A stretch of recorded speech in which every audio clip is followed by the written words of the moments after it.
نحمده ونصلي على رسوله الكريم أما بعد فأعوذ بالله من الشيطان الرجيم بسم الله الرحمن الرحيم قل إن كنتم تحبون الله فاتبعوني يحببكم الله ويغفر لكم ذنوبكم والله غفور رحيم قل أطيعوا الله والرسول فإن تولوا فإن الله لا يحب الكافرين صدق الله العظيم سورة آل عمران درم پارا یو دیرشتم آیت کی دا دی رکو دا مخی رکو سر عربت او مناسبت دادی چه پا مخی رکو کی دا ایمان بنیادی عقیدات توحید بیان شو او بیاد منکرین او دا مخالفین انجام ذکر شو او ورسلات نبی کریم صلی اللہ علیہ وسلم رسالتهم بیان شو پدیرکو کی ایمان بنیادی عقیدات توحید او ورسلات رسالت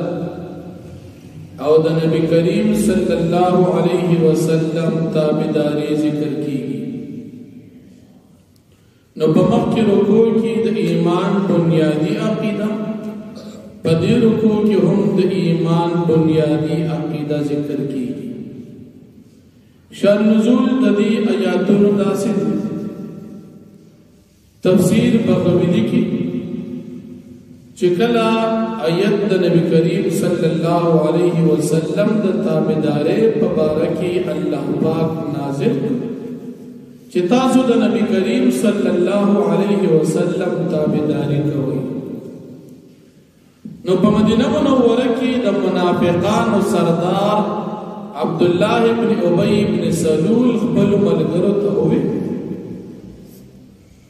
چدا محمد صلی اللہ علیہ وسلم خبل تابداری دا اللہ پاک تابداری گڑی او دی منتا حکم دا دی خبر کئی چه من دا سرداسی من حکو او د داس خبر امنو لکه څنګه چې عیسایان د عیسی علیه السلام سره مینه ساتي او دا خبر مني نو الله پاک دا آیت کریمه نازل کو قل ان کنتم تحبون الله فاتبعوني يحببكم الله کجره تاسو وایي چې زمونږه د الله پاک سره مینه نه نو اللہ رب العالمین بتاسو سر علمینوی چی تاسو زما خبر امنی نو دا نبی علیہ السلام تابداری کول دا اللہ جل شانہو دا محبت سبب کم سڑے غواری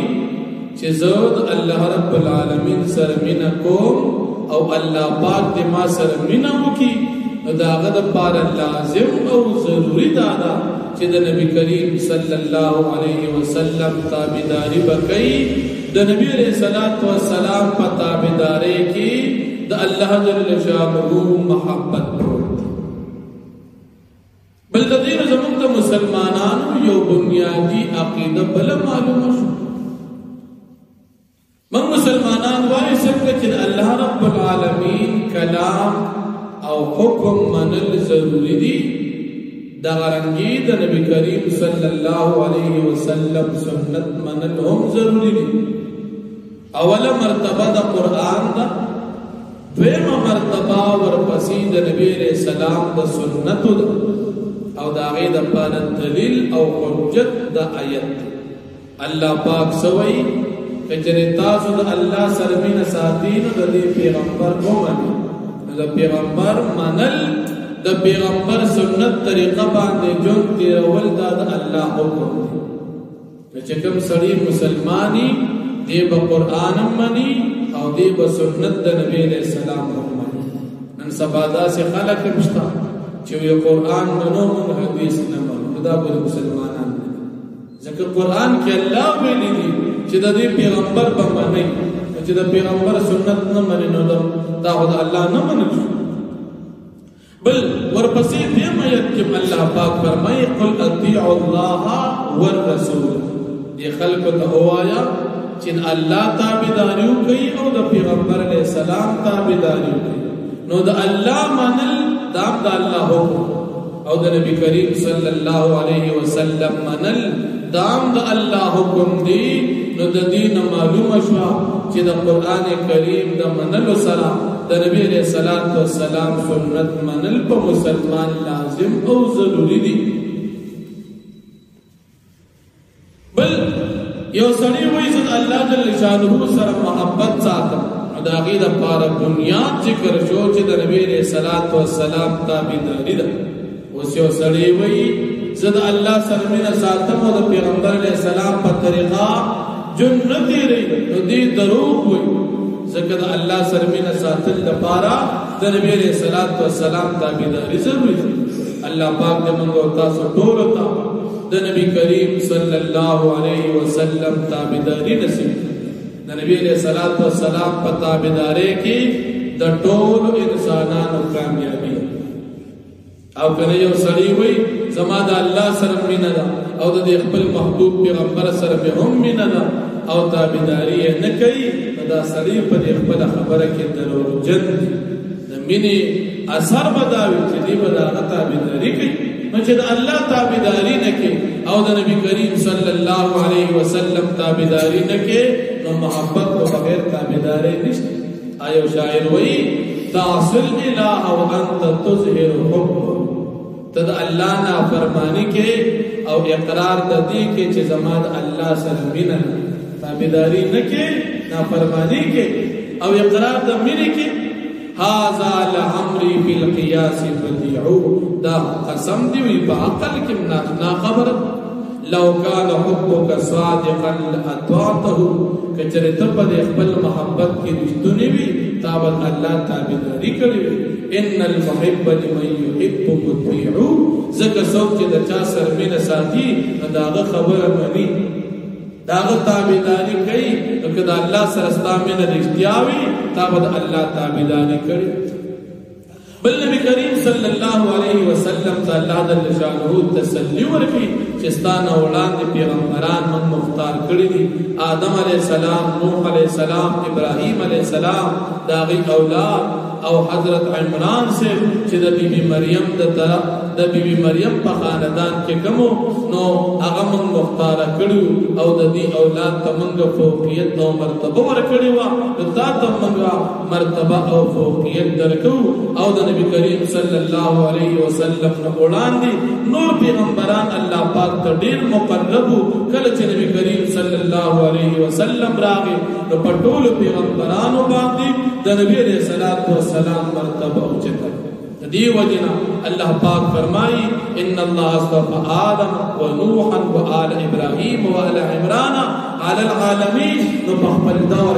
او د نبی علیہ الصلوۃ والسلام فضیلت دا په ټول عالم باندې ځکه په مخلوقات کې د نبی علیہ الصلوۃ والسلام عمر مرتبه د بل چا نشته. ځکه امام الانبیاء او دا چا د مخه چې الله ټول دنیا پیدا کړی دا هغه محمد رسول الله صلی الله علیه وسلم. نو الله جل شانه فرمایي قل ان کنتم تحبون الله، تو فرمائے پیغمبر علیہ السلام کچریتا سمنا ساتھی دا اللہ پاک سرا فاتبعونی پستاس زمان تابداری اوکی یحببکم اللہ، اللہ پاک بتاس سرمین اوکی ویغفر لکم ذنوبکم او اللہ پاک بماف کی تاس تستاس گناہنا واللہ غفور رحیم او اللہ پاک بکن کی مہربان ذات. قل تو فرمائے پیغمبر علیہ السلام اطیع اللہ دا اللہ پاک تابداریو کی والرسول او دا پیغمبر علیہ السلام تابداریو کی فإن تولوا پس کر چلے پی مخوارو فإن اللہ لا يحب الكافرین پس یقینا اللہ پاک من نساتی دا کافران سرا. ان اللہ اصطفى آدم بے شک اللہ پاک ورکڑو آدم علیہ السلام جنت والا کور جوړ کړو فرشتو باندې سجده وکړه د ټول پیغمبرانو بلار جوړ کړو ټول پیغمبران د آدم علیہ السلام بچی ټول آدم علیہ السلام اول انسانو چې څومره پیغمبران ناغلي دي دا ټول د آدم علیہ السلام بچی دي دا مرتبه د آدم علیہ السلام و نوح او نوح علیہ السلام ورکړ کله چې نوح علیہ السلام په دور کې سیلاب را نو صرف د نوح علیہ السلام اولاد چې کوم مسلمانان هغه پاتې شول او هغه نور ټول چې کوم مسلمانان علاوه په اوبو کې ډوب شول بیا د نوح علیہ السلام سره چې کوم مسلمانان نو د هغې خاندان ختم شو او د نوح علیہ السلام چې کوم مسلمانان بچیو حام سام یافس د هغې خاندان په دنیا کې خور شو نو نوح علیہ السلام ته آدم ثانی و یعنی د ټولو انسانانو دویم نمبر بنیاد په نوح علیہ السلام باندې دا اوسني انسانان ټول دا د نوح علیہ السلام خاندان نو بیا وروسته پیغمبران د نوح علیہ السلام په اولاد کې وآل ابراهیم او من ورکړو ابراهیم علیہ السلام او داغه خاندان ابراهیم علیہ السلام په خپل پیغمبر زوی اسماعیل علیہ السلام پیغمبر زوی اسحاق علیہ السلام پیغمبر د اسحاق علیہ السلام زوی یعقوب علیہ السلام پیغمبر د یعقوب علیہ السلام زوی یوسف علیہ السلام پیغمبر دا الله پاک ورکړو وآل عمران او آل دا عمران نا مراد اغا عمران دی چکم دا بی بی مریم خاندان کیو او دا بی بی مریم بلار دینا مراد اغا دی زکداد عیسیٰ علیہ السلام نیکو دا بی بی مریم جو عیسیٰ علیہ السلام او دا بی بی مریم چکم بلارو اغا عمران ابن ماثام دا بیت المقدس امام دا بیت المقدس امام نو د یو د عمران د موسی علیہ السلام او د هارون علیہ السلام پلار او دیم عمران د عیسی علیہ السلام نیکو د دې دوار ترمنځ اتل سو کال فاصله نو په دې کې هغه عمران ذکر دی چې کوم د عیسی علیہ السلام نیکو نو آل عمران نه مراد عیسی علیہ السلام نکدي علی العالمین بقبل دور د مخلوقات ذریتا بعضها من بعض دا اولاد دی بازی دوی دا بازینا واللہ سمیع علیم او اللہ پاک اوریدن کیو فیضات دی وآخر دعوانا